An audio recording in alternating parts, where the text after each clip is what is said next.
Menjadi menarik karena yang ditangkap adalah sekelas wamen, saudara, tangkapan terbesar KPK periode sekarang ya. Sejauh ini setelah sebelumnya yang ditangkap adalah kepala dinas, kepala daerah, sekarang sudah merambah ke badan-badan yang sifatnya di pemerintah pusat begitu ya. Di sisi lain, Noel adalah politisi Gerindra, yes, tapi juga terafiliasi dengan Jokowi karena pernah menjadi ketua relawan Jokowi Mania. Apakah ditangkapnya Noel ini juga ada aroma politik ya? Kalau iya, bumbu politik apa yang terendus? Konsekuensi politiknya ada, tetapi kalau bertanya motifnya, faktor pendorongnya apakah politik dan hukum, saya berharap ini tidak politik. Karena kalau kemudian memang OTT, penangkapan, proses hukum motifnya adalah politik, berbahaya menurut saya secara sistemik. Jadi saya masih mencoba berpikir positif, ini adalah proses hukum, ini adalah sebuah momen yang terkait dengan hukum, bukan politik. Walaupun ketika yang terkena adalah pejabat politik, selevel wakil menteri, belum lagi kalau kita bicara turunan-turunannya, latar belakangnya Noel ini kan kemudian menjadi menarik untuk dianalisis kan.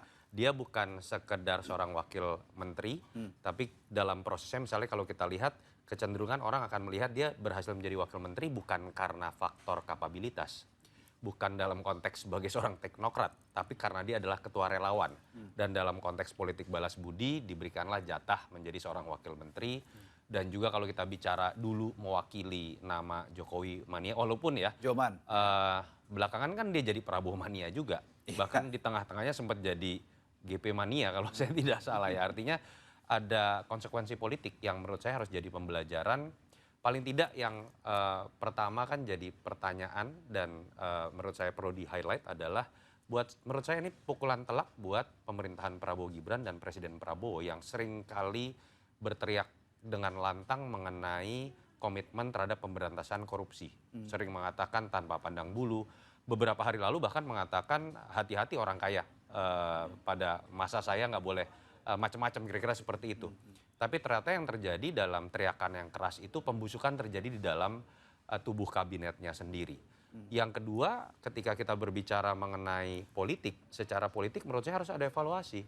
Bahwa ketika pembentukan kabinet, penilaian terhadap kabinet masih mencampur adukan dengan indikator atau variabel terkait dengan politik balas budi, politik akomodatif, ternyata yang terjadi paling tidak terlihat ya, yang terkena ini kan, saya nggak tahu nih Noel ini apakah kader Gerindra atau tidak, karena setahu saya dia caleg Dari Gerindra. Gerindra Ya, begitu ya. kan. Tapi Apakah berKTA ya, Gerindra? ini sebuah cerita yang berkelanjutan loh.